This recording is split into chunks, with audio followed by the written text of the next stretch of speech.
حضرت یوسف علیہ السلام کے قصے کو قرآن میں احسن القصص یعنی بہترین قصہ کہا گیا ہے۔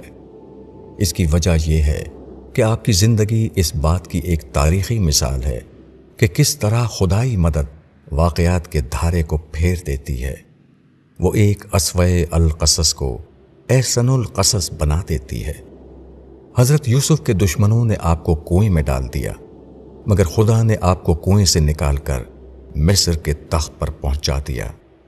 جہاں آپ کے مخالفین نے آپ کی کہانی ختم کرنا چاہی تھی، وہیں سے آپ کی ایک نئی شاندار تر کہانی شروع ہو گئی۔ خدا کی مدد مایوسی کی حد پر پہنچ کر ملتی ہے۔ مایوسی سے مراد وہ مقام ہے جہاں بندہ اپنا سب کچھ دے کر خالی ہو چکا ہو، اس کے پاس مزید کچھ دینے کے لیے باقی نہ رہے۔ جب وہ محسوس کرنے لگے کہ بندگی کی حد ختم ہو گئی، اب وہ درجہ آ گیا ہے جہاں سے خدائی کی حد شروع ہوتی ہے۔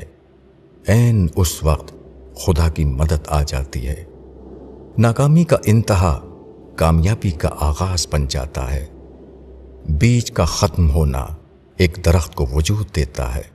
یہی معاملہ خدا اور بندے کا بھی ہے۔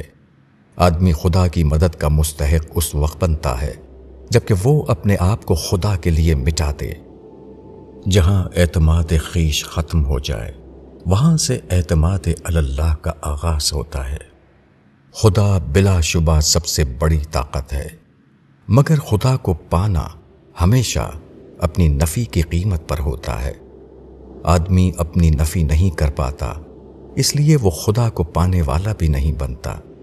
خدا ہر چیز کا بدل ہے۔ خدا کو پانا سب کچھ پا لینا ہے، مگر انسان کی یہ نادانی بھی عجیب ہے کہ وہ بے کچھ کے لیے سب کچھ کھو دیتا ہے۔ وہ اپنے آپ کو بچانے کی کوشش میں خدا سے محروم ہو جاتا ہے۔